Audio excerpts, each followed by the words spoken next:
Tissam est arrivée, j'ai regardé ses sourcils, puisqu'elle était venue pour une restructuration de sourcils.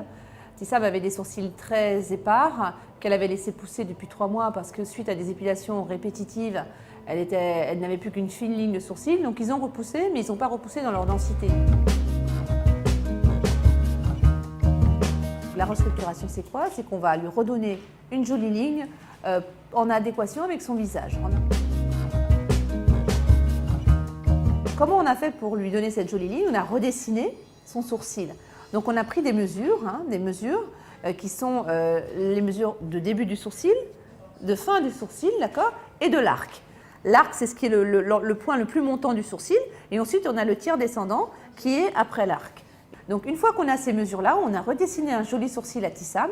J'ai redessiné le sourcil avec un crayon, un sourcil standard, bien épilé, de façon à bien voir où on va. Le trait, on prend nos mesures et ensuite, il faut savoir qu'au boudoir, on est tous artistes, donc on dessine tous, donc il faut savoir dessiner. Une fois qu'on a ces données-là, on peut commencer à épiler.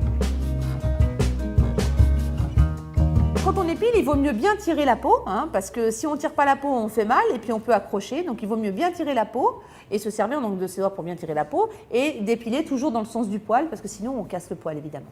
On épile en dessus, au-dessus et au-dessous. On n'épile pas qu'au-dessous. Ça, c'est une idée qui court comme quoi il ne faut épiler les sourcils qu'en dessous. C'est complètement faux et ça fait des sourcils à la Pierrot. Des sourcils en rond, lunaires et un regard très fatigué. Donc on épile au-dessus et en dessous le sourcil. Quand on épile le sourcil, il n'y a pas que de l'épilation. Certains sourcils sont plus denses, sont plus longs et ont besoin aussi d'une véritable coupe.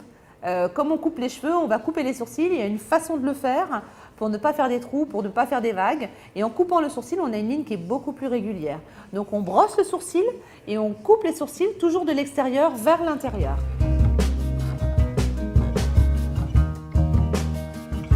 Une fois restructurée, donc on a bien vu que sa forme, elle avait complètement changé.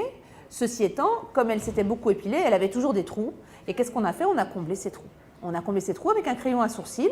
Donc on a juste, sans appuyer pour vraiment l'effet soit le plus léger possible, on a comblé ces petits trous et on a passé un petit peu de poudre par-dessus. On a poudré ce crayon, ce sourcil, pour l'effet de matière, pour que ça fasse le plus naturel possible. Ce qu'on lui a donné, c'est du peps. On a voulu lui redonner de la jeunesse, un regard fatigué. Et elle a gagné 10 ans en sortant d'ici. Et ça, c'est ce qu'on a gagné nous aussi. C'est son sourire.